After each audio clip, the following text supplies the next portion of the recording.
And done. Finally finished that damn Rise video. Gonna go play some Splatoon. What the fuck? Make a video ranking every Beyblade Burst main character. How'd you even get in? I have like 3 locks on the door. I said make a video ranking every Beyblade main character.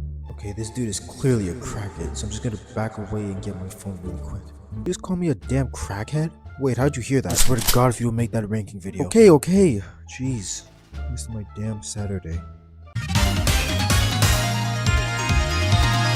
Main characters are usually the highlight of a show, and are a huge factor in what makes a show watchable or unwatchable. Animes are no stranger to popular main characters. Luffy, Naruto, Ichigo, Goku, the list goes on and on. With the lasting years of Beyblade, we have been introduced to many different main characters, 12 to be exact. Of course, with this many main characters, there are bound to be some that are bad, and others that are amazing. Considering you guys have been asking for this video for a while, it's time I delivered. This is my 3rd ranking video, so you guys already know the rules. However, I will be talking about what decides a person's ranking. I will be ranking them based on their personality, bay, and design. Also, I will be ranking them based only when they are the main character. So, Vault in Beyblade Burst and Beyblade Burst Evolution will count. However, his introduction in Turbo and Past won't contribute to his ranking, since he's not the main character of those seasons. So enough talking. Let's get on with the ranking. Starting fresh from the F tier. Number 12. Zero. Man, it does not get more bland than Zero. I mean, you can say that about half of the Shogun Steel cast. Now, I think Zero definitely has potential, especially since he's supposed to be the pupil of Jinka. However, the idea of him being Jinka's pupil can be summarized in one sentence. Jinka told me to become stronger, so I'll become stronger. That's it. That's about the entire dynamic between Jinka and Zero. His bay doesn't even help him. I don't like its avatar, its gimmick, or the design of the bay. Let's move on from this piece of shit before I lose some brain cells. So we are gonna skip the D tier and go straight to the C tier. Number 11. Bell. Not gonna lie, Bell is so goddamn annoying, sometimes. At least has a distinct personality, and I believe he has a lot of potential. See, the dynamic between him and Rashid is that for once the main character is seen as a villain by the antagonist, which had a lot of potential. And an underrated aspect of Bell is his loneliness before Beyblade. I wish they expanded upon this aspect of Bell more. Maybe create a dynamic where Bell pushes everyone away due to his cockiness and arrogance. Furthermore, I wish Bell started out not knowing what Beyblade was. Similar to Gwyn. So he goes from not knowing what Beyblade is, to creating a whole new system, to becoming one of the strongest bladers in the show. I'm fine with the idea of him beating the legends, but I wish they did it in a better way that didn't feel unsatisfying. His bays don't even help him that much, cause they all feel the same. Bell is the only person who makes me feel annoyed when he evolves his bay. Overall, Bell had potential to be a great MC, but instead we got this half-baked annoying piece of shit. But, let's move on to the next entry. Number 10. Hikaru. Hikaru's is sorta in the same boat as Zero. Kinda bland, however I do like his design and bay, mainly cause blue is my favorite color. And I will give the writers props for making him feel like an actual newbie. Him and Hyuga get packed up all the time, and it makes sense, since they're going against way more experienced bladers. Speaking of Hyuga. Number 9. Hyuga. Literally all the points I said about Hikaru carry off to Hyuga. Only difference is that Hyuga is low-key annoying, but the trade-off is that I like his design and bay significantly more. But yeah, that's all I have to say about the twins. Let's move on to the next MC. Number 8. Drum. Past me Wolf said Drum is a Vault clone. However, after watching Beyblade Burst Rise, I've noticed small details between him and Vault. Drum was much better at taking a loss, and believe it or not, Drum is not actually an idiot. He's actually really good at analyzing bays and their abilities, and he actually isn't bad at creating strategies. Especially since he took advantage of the GT system, creating 3 different layers for his bay. Granted, he can be annoying, and I think his bays overall suck, aside from Ace and Tempest Dragon. But that wraps up our C tier. Time to move on to the tier everyone is waiting for, the B tier. Starting off the B tier. Number 7. Kamen X. Out of the Beyblade X trio, I think Kamen X is the weakest one.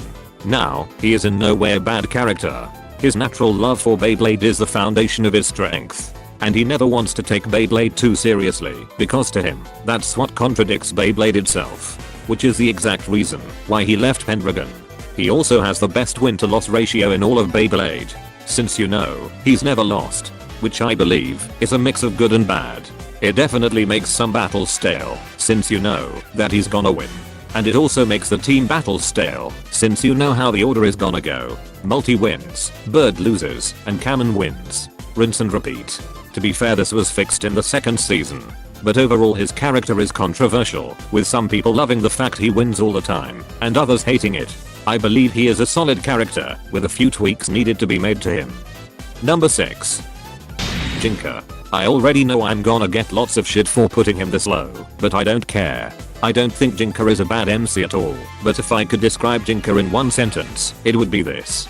Jinka is the most main character out of all the main characters. Now, I believe he was best written in Metal Fusion, mainly cause it focused a lot on him. And I believe a lesson his father taught him really made me like Jinka's character more. However, after that Jinka didn't really have any character arcs or anything like that, which makes sense, since we are focused on other things. However, it does damage his ranking a bit. Also, people love to say other protagonists have plot armor, but my god, you don't know plot armor until you've seen one of Jinka's battles. Want an example? Kyoa vs Jinka in Metal Masters. I need to make a video on this battle. On the plus side, I think all the Pegasuses are pretty cool. Is that even a word? Pegasuses. Well, as I'm typing this, it's not auto-correcting, so I guess it is. Enough about that. Time to move on to the A tier. Starting off the A tier, I have a hot take. Number 5. Bird. Just like Kamen X, Bird's main characteristic is either something you love or hate. His constant losing is what separates him from the other main characters, which can definitely turn a lot of people off when it comes to the character. One thing you can't deny, Bird is the most determined out of every main character on this list, which is what I feel is a good characteristic of Bird, his determination. However, Bird doesn't lose all the time. He gets small wins, like in the 3-way battle when he bursted one of his opponents. And you know what's the funniest part about Bird? He's one of the strongest characters in the show. I wouldn't say he's top 10, but he's definitely in the upper half of the verse when it comes to strength. Mainly thanks to his base. The Hell's lineage is nothing but solid. But this is one Beyblade X main character that reigns above the rest. Number 4. Multi. Considering Multi is the only female main character, she definitely has an advantage over the rest. And being a good written female character, it only gets better and better. Multi is literally the backbone of her group, creating all the bays, guiding the team on how to become proper pros, creating strategies, and her backstory with her sister is amazing. She has this cool concept where she switches outfits depending on what bay she uses, which perfectly matches with Beyblade X's aesthetic and ideas. Her bays are kinda lackluster though. I don't think they're bad, they're just not my cup of tea. But with that, the A tier is completed. Now we move on to the final ranking, the S tier. Number 3. Tyson. One thing I like about Tyson is that he isn't like Jinka or Vault where they're super nice. Tyson is in the middle, not the nicest person, but not the meanest. He's there for his friends when the time is right, but has no issue facing them when the time is right. Now, while his character isn't all that in Back It and Shoot or V-Force, G-Revolution is where the money's at. I've mentioned this plenty of times before, but Tyson's character arc this season is nothing but peak. See other characters get a flow of joy and accomplishment when becoming champion. And while Tyson does gain those feelings, he also gains another set of feelings. Pressure. Being the two-time champion, everyone looks up to him and acknowledges his strength, including his friends. This acknowledgement causes him to stress over maintaining a reputation. In turn, he fucks up for like half of the tournament. However, when he finally realized that he's a blader first and then a champion, he locked in and packed everyone up. Another great addition to the story of G-Revolution. But there are 2 other main characters that can top Tyson. Number 2. Aja. Aja is the closest we've gotten to an evil Beyblade MC. Like Jinka and Tyson, Aja started out as a blader prodigy. As his journey continued, he started to obtain a mysterious power. A power that he'd never seen before. Dark Resonance. With Dark Resonance, Aja obtained the status of menace. And for the first time ever, packed up the past main character and broke his bay. Then as time went on, the Dark Resonance slowly grew in power, until eventually it was freed by the same man that introduced it to him. The first time a main character has ever been a villain. Even if it was temporary, it was so refreshing seeing an MC explore a dark power like this. His bays are also pretty cool too, each one being vastly different from the last. That's how you do an evolution. However, there is only one main character that can take the title of first place. Number 1. Voltahoy. Let's be real, we all knew he was gonna be up here. But it's not cause of bias or anything like that. Okay, maybe a little. But Volt is a good protagonist. What separated him from the past two is that he started out as a complete newbie, didn't even know the basics. But then as he goes against stronger foes in Japan, he grows in his strength. But he still had a long way to go, as he will be the first main character to lose their final battle. His journey continues to Spain, participating in the World Cup. Here Volt is introduced to the darker side of Beyblade, the more competitive side. He sees this in his friends and people he mistook for friends.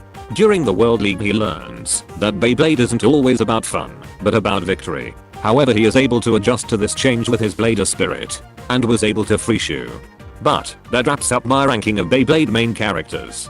Like the other tier list, I had fun making this video, and I will include the others in the description. I can't wait to see you guys' reactions to my list. Unlike the others, I don't think people will have a disagreement with my ranking.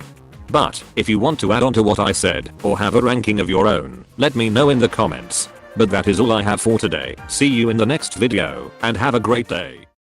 Finally, I finished your ranking video. Can I please go play some Splatoon now? Shut the hell up about Splatoon already? Damn! Ugh, I'll be back tomorrow with the next video idea. Whoa, tomorrow? This is not becoming a daily thing. And just like that, I've become a slave to my own YouTube channel. Fucking typical.